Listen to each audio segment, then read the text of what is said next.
Swanand Joshi food life tips आनंदमध्ये तुम्हा सगळ्यांचं मनपूर्वक स्वागत करतो।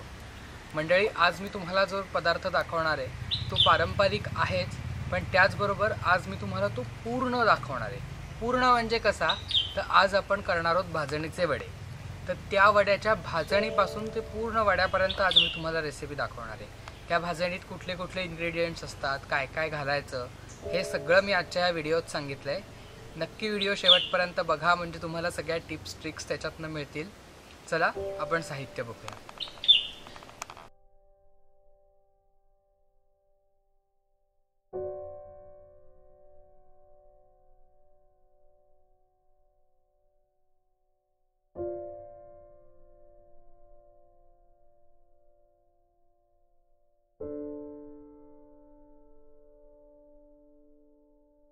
सगळ्यात पहिले आपण आता भाजणीसाठी लागणारे इन्ग्रेडियंट्स भाजून घेणार आहोत।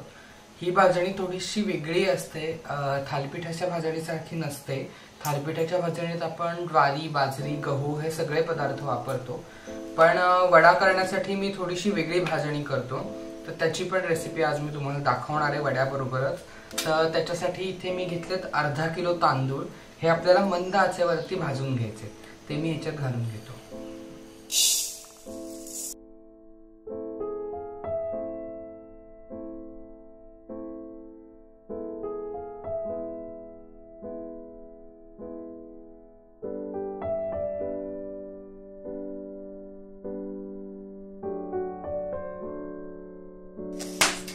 तुम्ही ते बघू शकता, आपल्या तांदूळाचा आता हलकासा रंग बदललाय आणि हे भाजला गेल्याचा एक वास आता यायला लागलाय, छान सुगंध यायला लागलाय ह्याचा। इतपतच आपल्याला हे भाजायचे।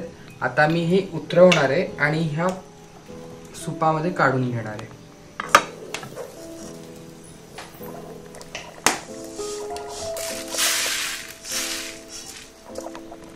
आता मी यात घालणार आहे चण्याची डाळ।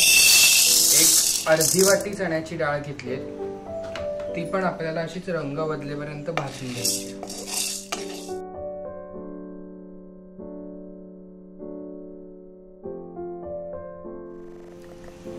आपल्या डाळीचा इथे रंग बदललाय। आता आपण ही या तांदूळावरती काढून घेऊया।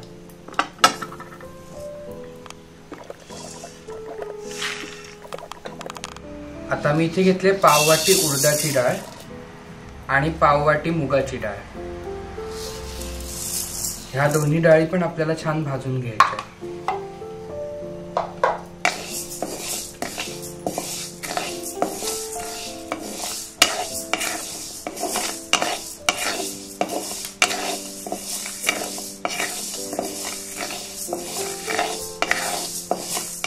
आपल्या ह्या डाळी इथे आता भाजून झाल्यात, ह्या पण आपण काढून घेऊ।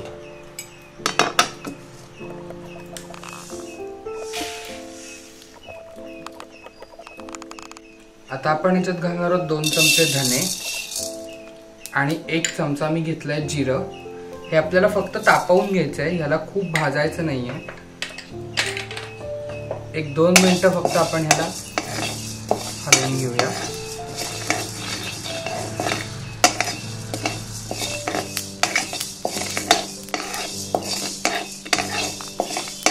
आपले धने आणि जिरे इथे भाजले गेले, तुम्ही बघू शकता हे कसं तडतडतंय। इतपतच आपल्याला हे भाजायचंय। लगेचच मी हे काढून घेणार आहे आणि ह्या तांदूळावर टाकणार आहे।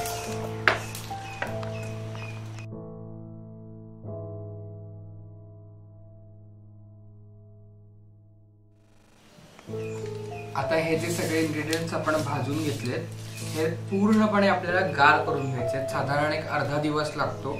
हे पूर्ण गार झाले की आपल्याला गिरणीतनं दळून आणायचं आहे, अगदी बारीक। इथे मी थोडीशी भाजणी आधी करून घेतली होती, ती मी दळून आणली आहे।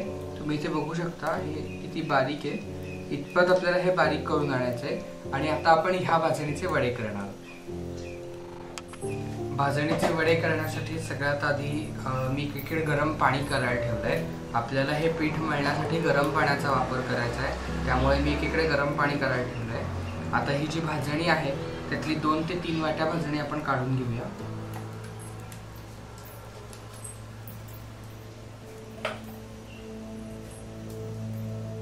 तुम्हाला किती वडे करायचे त्याच्या अंदाजानुसार तुम्ही भाजणी घ्यायची। मी इथे एक 2 ते 3 वाट्या भाजणी घेतली. आता मी ह्याच्यात घालणार आहे पांढरे तीळ. पांढरे तीळ टोटली ऑप्शनल आहेत, तुम्हाला आवडत असतील तर घाला. पांढरे तीळ घातल्यावरती वडे दिसायला छान दिसतात म्हणून मी घालणार आहे. 1 चमचाभर पांढरे तीळ घेतले. आता मी ह्याच्यात घालणार आहे चवीप्रमाणे मीठ.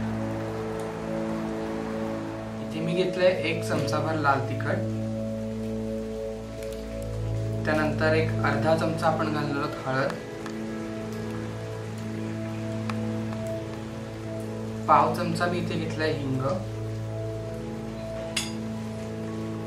आणि आता आपण ह्याच्यात घालणार आहोत 2 चमचे तेल.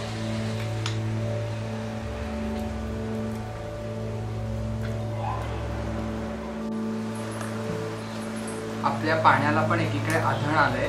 आता हे जे आधणाचं पाणी आहे ते आपल्याला ह्याच्यात घालायचंय. साधारण आपण अर्धी वाटी पाणी आधी घालणार आहोत. अंदाजाने पाणी घालायचंय, खूप जास्त पाणी आपल्याला ह्याच्यात घालायचं नाहीये. तर मी ह्यातलं थोडंसं पाणी आधी ह्याच्यात घालणार आहे.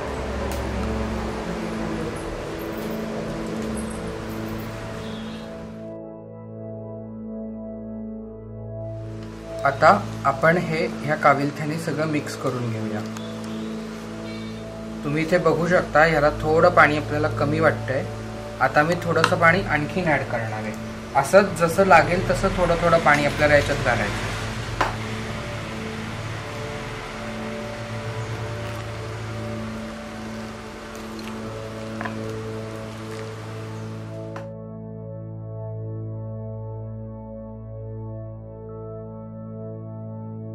आपलं हे मिश्रण इथे आता छान मिक्स झालंय. आता 1-2 मिनिटं आपण ह्याला गार करून घेऊया, कारण आपण याच्यात उकळतं पाणी घातलंय. सो 2 मिनिटं गार झालं पाहिजे. हे गार झालं की मग आपण ह्याला हाताने चांगलं मळून घेऊया. हे मिश्रण इथे 2 मिनिटं गार झालंय. आता मी हे जे चमच्याला लागलंय ते काढून घेणार आहे आणि गार पाण्याचा हात लावून आपल्याला ह्याला मळून घ्यायचं.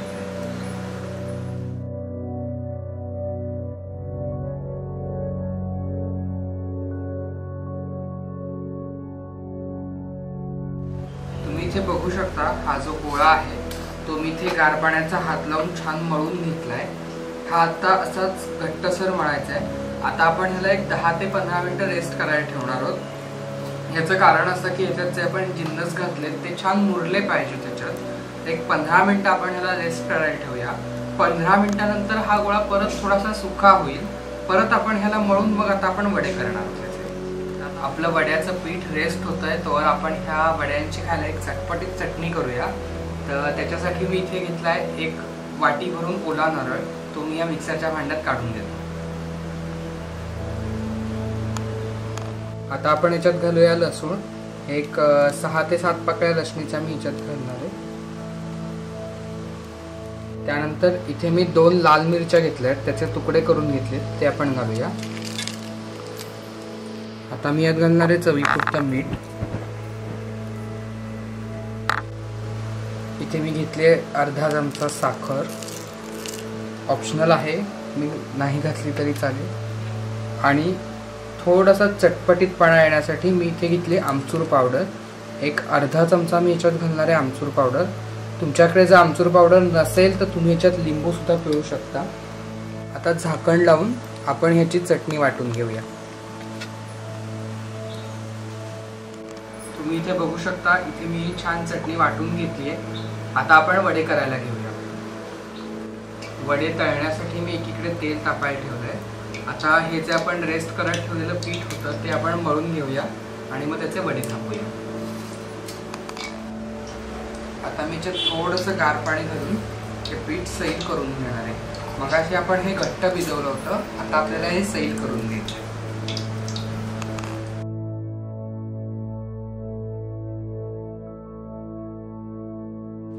आपलं पीठ इथे मळून झालंय. आता आपण वडे थापून घेऊया. त्याच्यासाठी मी इथे केळीचं पान घेतलंय. तुम्ही पॉलिथिनचा सुद्धा वापर करू शकता. मी ह्याला थोडंसं पाणी लावून घेणार आहे म्हणजे वडा आपला खाली चिकटणार नाही. आणि ह्या पिठातला 1 लिंबा एवढा गोळा घ्यायचा आहे आपल्याला. हातावरती छान मळून घ्यायचा तो.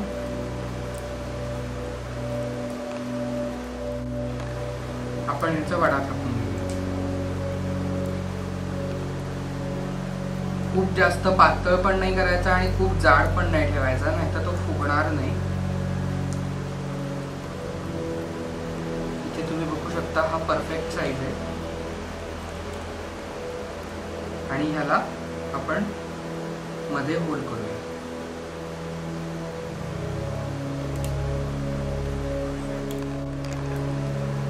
आपलं तेल तापलंय का नाही आपण चेक करूया. आपलं तेल इथे तापलंय. आता मी हा जो वडा थापून घेतलाय तो ह्या तेलात सोडणार आहे.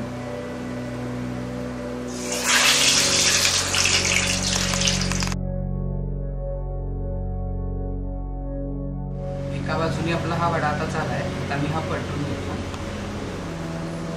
दोन्ही बाजूनी याचा रंग बदलेपर्यंत आपल्याला छान ह्याला तळून घ्यायचं आहे.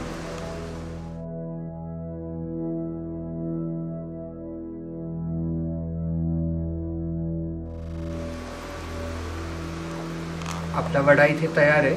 मी तो काढून घेतो.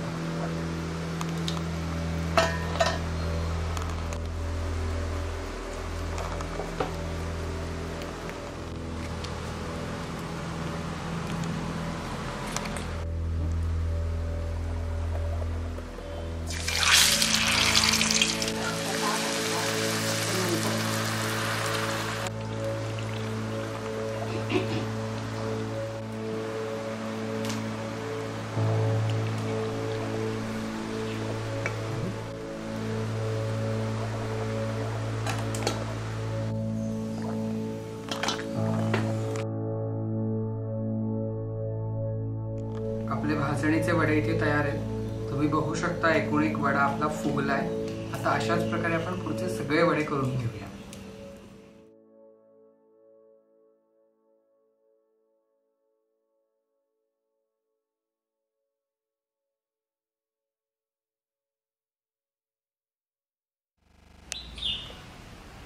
मंडळी, आजची ही भाजणीच्या वड्याची डिटेल रेसिपी तुम्हाला कशी वाटली हे नक्की मला कमेंटमध्ये कळवा.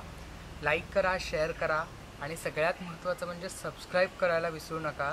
त्याचबरोबर जास्तीत जास्त लोकांबरोबर शेअरही करा, म्हणजे मला जास्तीत जास्त रेसिपीज तुमच्याबरोबर शेअर करता येतील. धन्यवाद.